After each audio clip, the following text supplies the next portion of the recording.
Então hoje nós vamos falar sobre isso, sobre criaturas, sobre filhos de Deus e sobre o novo nascimento. É algo muito especial, muito especial. E essa palavra, ela foi preparada para você e para mim. Eu diria que é uma das palavras mais importantes que a gente poderia trazer aqui no TAP.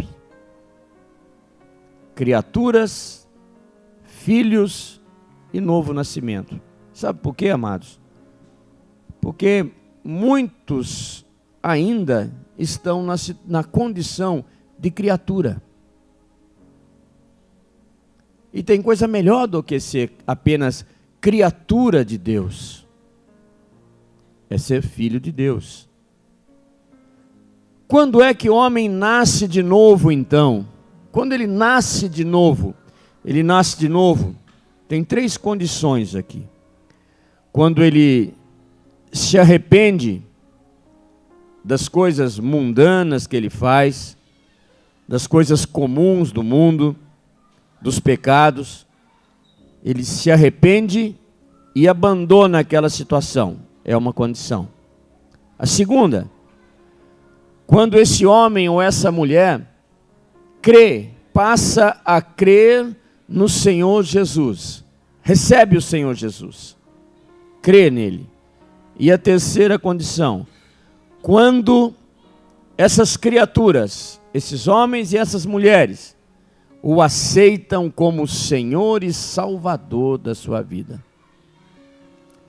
Enquanto nós não nos arrependemos, não abandonamos uma vida comum, uma vida de pecado, enquanto nós não cremos verdadeiramente no Senhor Jesus, e enquanto nós não o aceitamos como Senhor e Salvador da nossa vida, nós continuamos na condição de criaturas.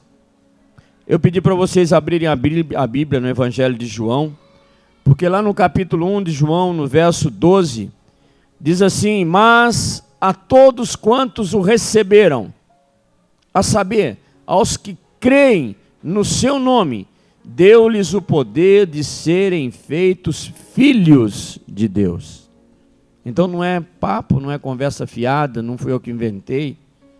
E no verso 13 diz assim: os quais não nasceram do sangue, nem da vontade da carne, nem da vontade do homem, mas da vontade de Deus. O que é nascer do sangue? O que é nascer da vontade da carne? O que é nascer da vontade do homem? É isso mesmo que você pensou aí, né?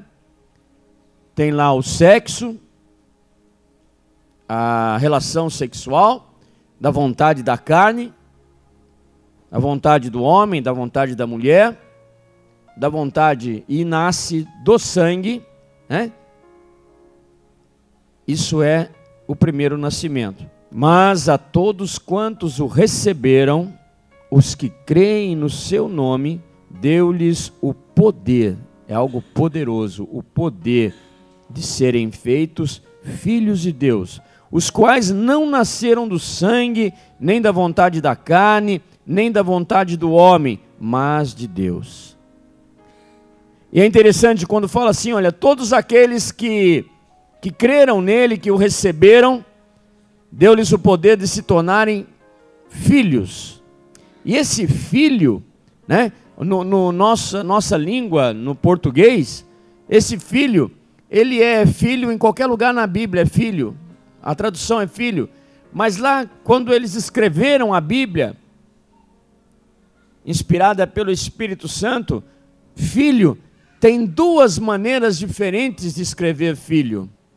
Uma delas se trata de filhos bebês, e a outra se trata de filhos maduros, filhos responsáveis. Esse aqui que nasce de novo, quando crê no Senhor Jesus e o recebe, é um filho bebê, mas é filho, não é mais criatura, é filho. Porque a palavra aqui, talvez não interesse para muitos, mas eu só vou dizer, é a palavra tecnum. Tecnum significa filho bebê. Depois, em outros lugares da Bíblia, nós vamos ver um significado mais profundo de filho. Não só um bebezinho, mas um filho já maduro, né? Então essa primeira parte é um menino, uma criança. Nesse momento, realmente, o homem que recebe o Senhor Jesus, ele deixa de ser criatura e passa a ser filho. Agora, este filho bebê, ele precisa crescer, ele precisa amadurecer. Ele apenas aceitou Jesus por enquanto, aquele homem, aquela mulher. Agora, ele tem que mudar os caminhos. Agora, ele tem que mudar a maneira de ser, a maneira de agir. Às vezes isso aí leva um tempo. Às vezes a pessoa recebe Jesus, aceita Jesus, passa a ser filho, mas ainda carrega um monte de tranqueira da vida passada. Vícios, maus costumes. Essa pessoa, ela precisa amadurecer, espiritualmente falando. Ela precisa se tornar melhor, mais compreensiva, mais obediente à palavra do Senhor. Tem que haver uma transformação nessa pessoa, para que ela vire um filho maduro, uma filha madura. Por quê? Porque o Senhor Jesus, um dia ele vai voltar para buscar uma noiva, mas uma noiva madura, e não uma noiva bebê. Ninguém quer casar com um bebezinho. E a Bíblia fala que o Senhor Jesus, ele voltará para buscar a sua noiva. Então esse filho, ele precisa realmente amadurecer. E existe uma outra palavra em outros versos da Bíblia que fala desse filho maduro. Por exemplo, lá em Mateus, no capítulo 5, no verso 9, olha que coisa linda. No Evangelho de Mateus, no capítulo 5, no verso 9, fala assim: bem-aventurados os pacificadores. Olha que coisa interessante, porque serão chamados filhos de Deus. Esse filhos no português só está filhos, mas lá no original está dizendo assim, filhos maduros de Deus. Quem é um filho maduro de Deus? Os pacificadores. Sabe aquela pessoa que onde ela chega, ela leva paz. Ela leva paz. Uma pessoa falando mal da outra, a outra falando mal do um. Essa outra, que é um filho maduro que chega, ela vai tentar contornar a situação, ela vai procurar ver o lado bom da coisa, e ela vai levar a paz. Esses são os pacificadores. Esse não é um filho bebê. Então ele deixou de ser criatura, agora é filho, e agora é filho maduro. Um outro exemplo, lá em Lucas, no capítulo 20, no verso 36, diz assim, pois não podem mais morrer. Olha só. Pois não podem mais morrer, porque são iguais aos anjos. Quem? Os filhos. E esse filho é o filho maduro. Filho maduro de Deus, sendo filhos da ressurreição. Olha, eu quero isso para mim. É Pedro, Tiago e eu. Eu quero isso para mim. Esse filho agora, ele é usado para descrever aqueles que nasceram outra vez e amadureceram. São como os anjos. Esses vão se assentar ao lado do Senhor. Eu digo que alguns vão sentar no colo do Senhor. Um outro exemplo. Esse é o que eu mais gosto. Em Romanos 8,19. Olha que coisa linda, amados. A ardente expectativa da criação, ou seja, uma coisa que arde, uma expectativa que arde, que vibra, que queima, a ardente expectativa da criação. O que é criação? Nós já aprendemos, tudo aquilo que Deus fez, inclusive o homem que ainda não aceitou Jesus e não nasceu de novo, da água e do Espírito. Então toda criatura, ela tem uma expectativa ardente aguardando a revelação dos filhos, e aqui é maduro, filhos maduros de Deus. Sabe por que a criação geme? Que todo mundo está aguardando que os filhos maduros de Deus apareçam para poder dar solução em todos os problemas que existem hoje. Um filho maduro, ele é pacificador. Um filho maduro, ele é idêntico a Jesus. Onde ele chega, ele transforma o lugar. Ele ora pelas pessoas e as pessoas são curadas. Dá solução para as dificuldades que nós temos. Então, nesse verso aqui de Romanos, no capítulo 8, verso 19, diz que a ardente expectativa da criação aguarda a revelação, aguarda que apareça os filhos maduros de Deus. Então, nós estamos vendo a diferença de criatura, filho e os nascidos de novo, os filhos maduros, né? Esses são então os filhos maduros, que o mundo todo geme aguardando a revelação deles. Sabe, queridos, embora hoje existam muitos cristãos, né, nós vemos que muitos deles vão à igreja, talvez domingo, eles torcem para o time de Jesus, às vezes até carrega uma camisa dizendo sou de Jesus, né? Ou se dizem cristãos.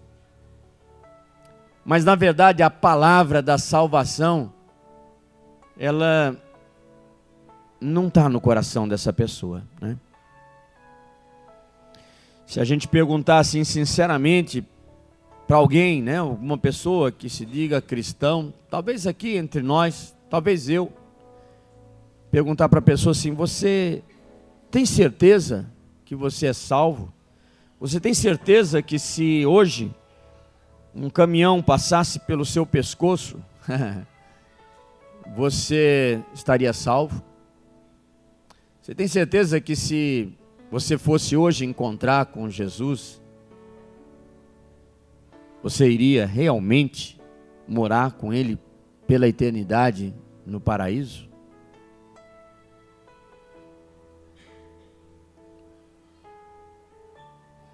Jesus disse assim para Nicodemos: Nicodemos, em verdade eu digo a você, ou seja, seguramente, Nicodemos, eu te digo, a menos que uma pessoa nasça da água e do Espírito, ela não pode entrar no reino de Deus. Se vocês quiserem conferir, coloca para mim, João 3:5, só para a gente ter certeza que isso aqui não é invenção minha, né?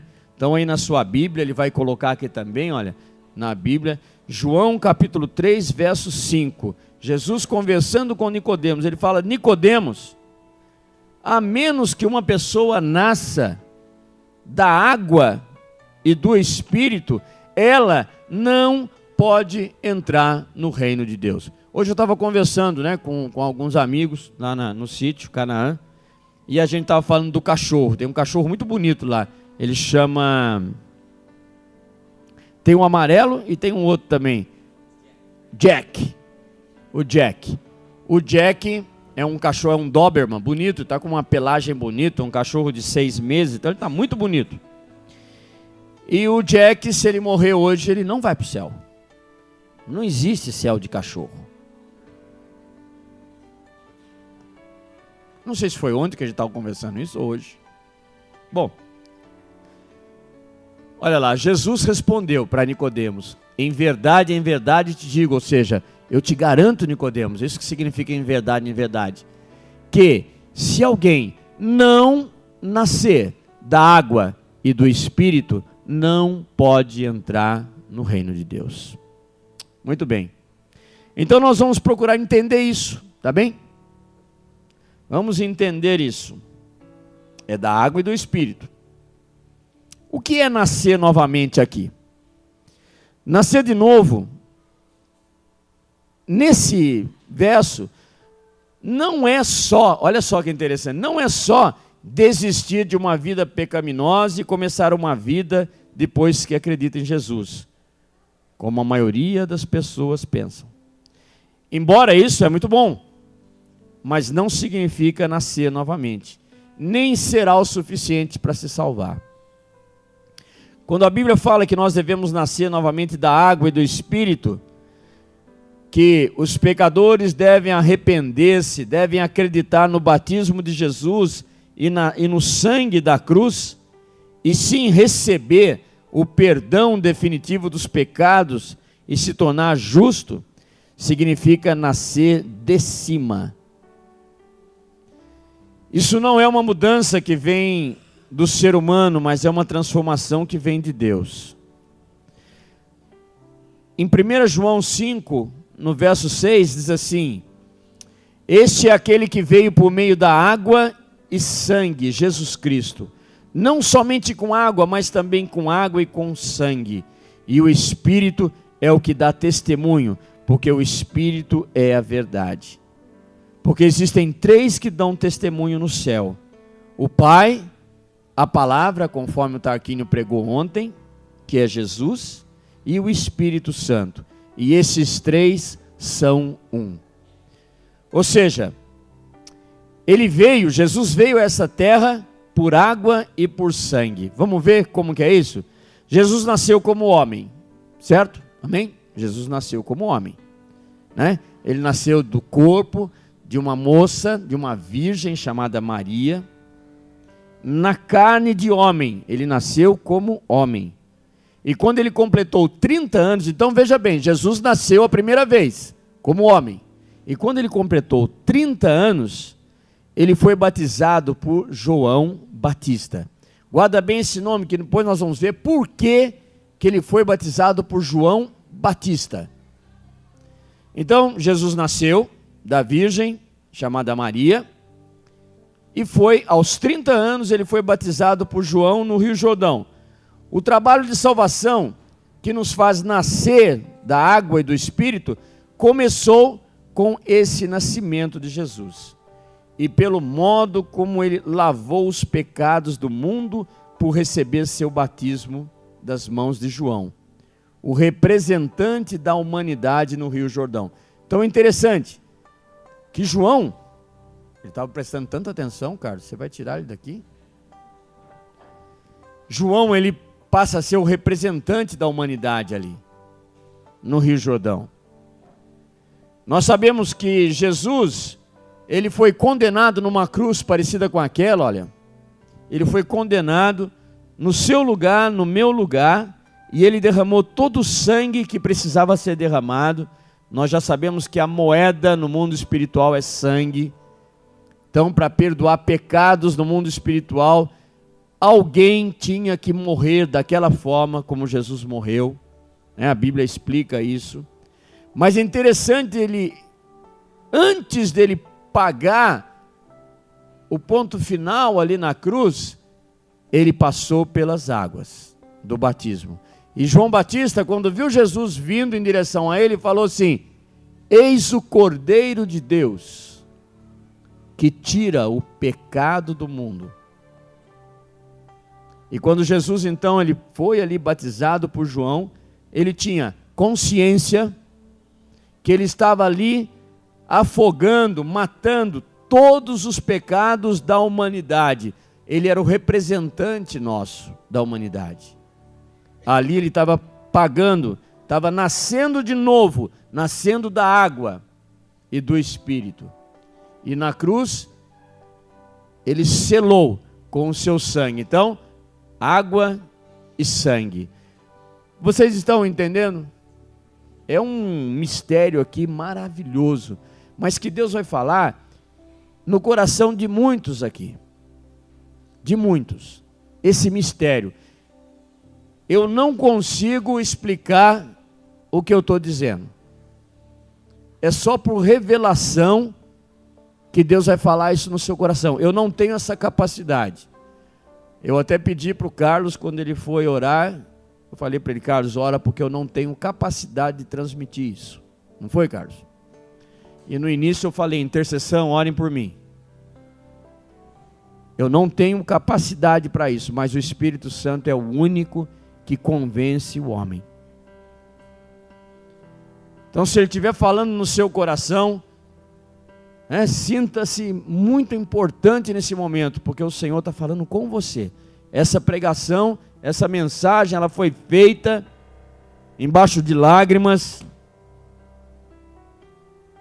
para algumas pessoas aqui dentro. E você vai saber se é com você ou não. Amém? Então uma revelação aqui maravilhosa, tremenda. Então, olha, sabemos muito bem que Jesus foi condenado em nosso lugar ao derramar seu sangue na cruz. Mas por que Jesus teve que suportar esta condenação na cruz? Da mesma maneira pela qual Jesus morreu para pagar os nossos pecados, seu batismo, quando foi batizado, seu batismo por João Batista no Rio Jordão, era uma forma de nos colocar em suas mãos.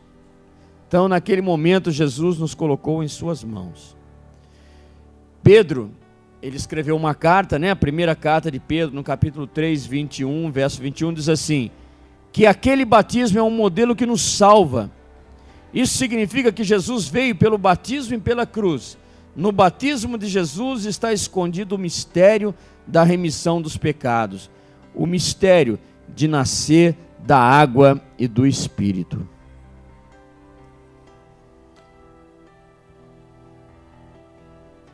E se apesar de ouvirmos isso,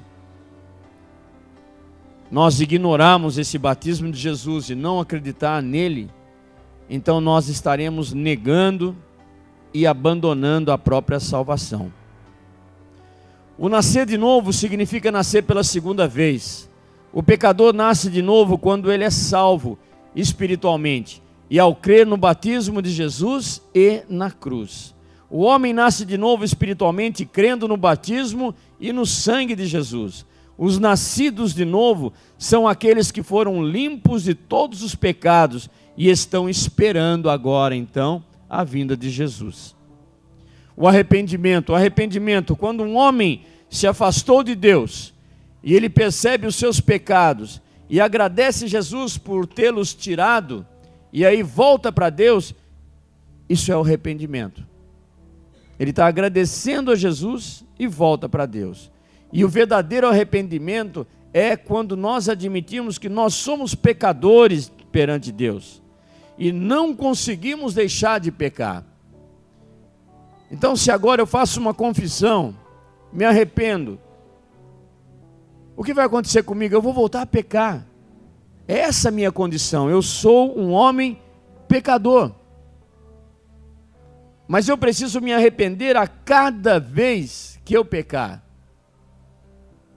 Eu preciso saber, eu preciso ter a consciência que somente o sangue de Jesus na minha vida é que vai me cobrir, é que vai me transformar. Senão eu vou continuar a mesma porcaria que eu sempre fui. Nós precisamos aceitar isso nessa condição. Pai, eu te peço que o Teu Espírito Santo esteja agindo nesse lugar, Senhor. Pai, no nome de Jesus, que o Teu Espírito Santo esteja agindo nesse lugar, Senhor. Em cada coração aqui, Senhor Deus. O arrependimento, nós devemos receber Jesus e crer que Ele veio a esse mundo por causa de nós, pecadores. Jesus fala, eu não vim por causa dos bons, eu vim por causa dos maus. Um médico, ele existe não por causa daqueles que estão sãos, mas daqueles que estão doentes. Foi para isso que Jesus veio. Então, glória a Deus, porque Ele veio por minha causa. Ele veio por minha causa. Provavelmente Ele tenha vindo por sua causa também. Ele tirou todos os pecados por meio do seu batismo, água e por meio do seu sangue. Ele morreu, mas Ele ressuscitou para nos salvar. O verdadeiro arrependimento é desistir dos nossos próprios pensamentos e voltarmos para Deus. Em Atos dos Apóstolos, nós já estudamos essa parte aqui na Escola da Bíblia, no capítulo 2, no verso 38, diz assim: respondeu-lhe Pedro: arrependei-vos e cada um de vós seja batizado em nome de Jesus, para a remissão dos vossos pecados. Mas a condição é essa: arrependei-vos. E aí sim, agora seja batizado. Arrependei-vos e seja batizado. Arrependei-vos e seja batizado. E recebereis o dom do Espírito Santo. O batismo, ele significa ser lavado, ser enterrado. Quando a pessoa é imersa na água, ela está representando a morte. Ela morreu, o velho homem, a velha mulher morreu. Quantos anos ela tinha? 60, 20, 30, 16? Ela nasceu de novo.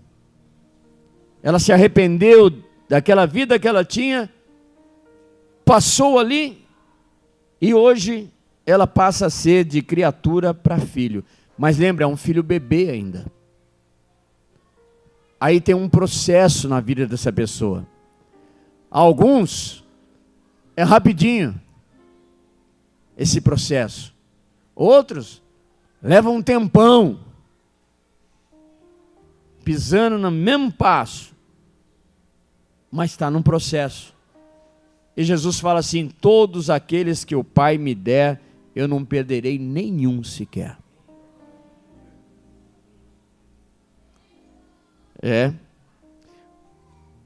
O batismo, no sentido espiritual, é transferir o pecado por meio da imposição de mãos, como foi feito no Antigo Testamento.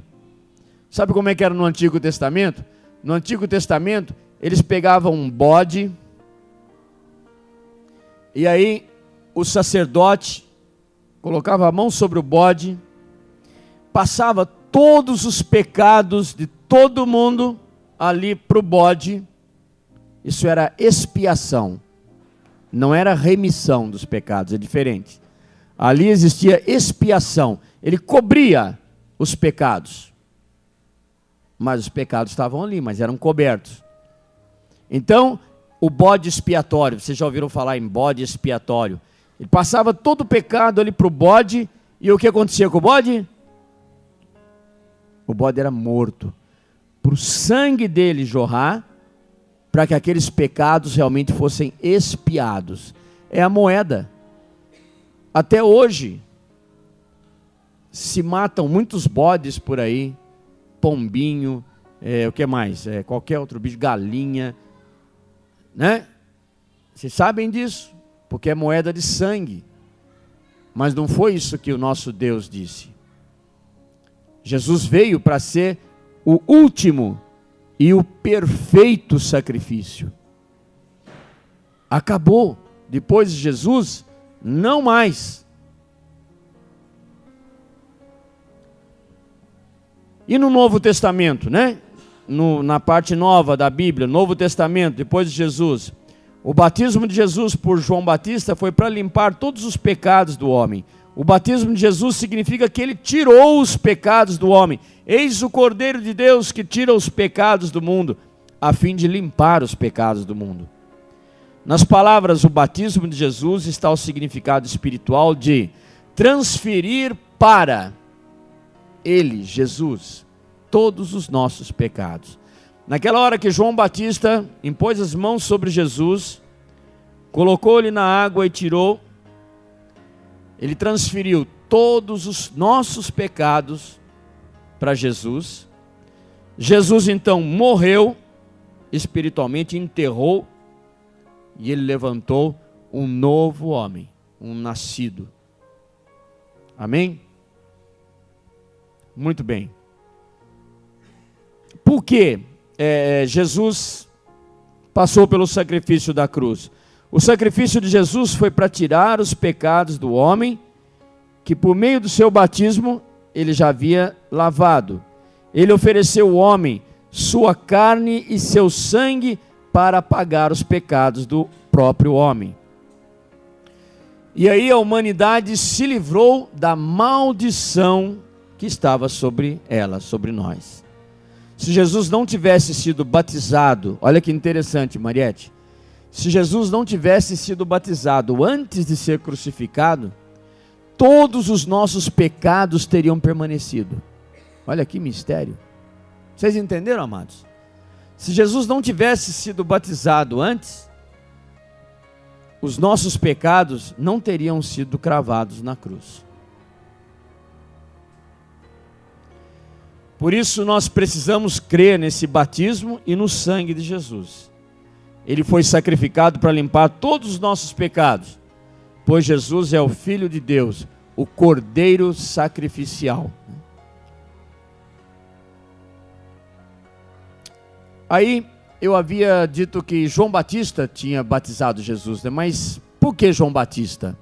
Tem um motivo também. Por que João Batista? Por que João Batista tinha que impor as mãos sobre Jesus? Por quê? É muito interessante a gente saber esse porquê. Quando Deus deu a lei, a antiga lei, por intermédio de Moisés, existia aquele sacrifício que eu já comentei aqui do bode. Era uma vez por ano. E quem fazia esse sacrifício, quem impunha as mãos sobre o bode, era o sumo sacerdote.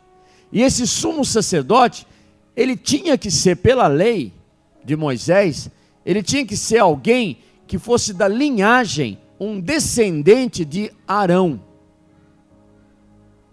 Arão, um sumo sacerdote, né, o primeiro, e ele foi tendo filhos e gerações, e essa pessoa que tinha esse poder dado por Deus para transferir os pecados para aquele animal que seria sacrificado, teria que ser um sumo sacerdote dessa linhagem. E interessante, João Batista foi o último sumo sacerdote do Antigo Testamento, dessa linhagem. Então ele tinha autoridade pela lei de Moisés, porque Jesus mesmo disse que ele cumpriu a lei completamente. Mesmo quando ele ia ser sacrificado, ser morto como um cordeiro para tirar o seu pecado, o meu pecado, ele precisava antes receber todos os pecados da humanidade, para ele passar pelas águas, consciente disso. Não pode estar inconsciente, não pode estar drogado, não pode estar bêbado, não pode estar fora do seu juízo normal. Você tem que estar consciente do que você está fazendo. Jesus estava consciente daquilo, então ele foi batizado.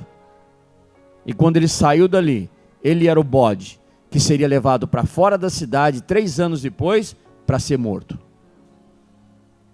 Olha que coisa maravilhosa.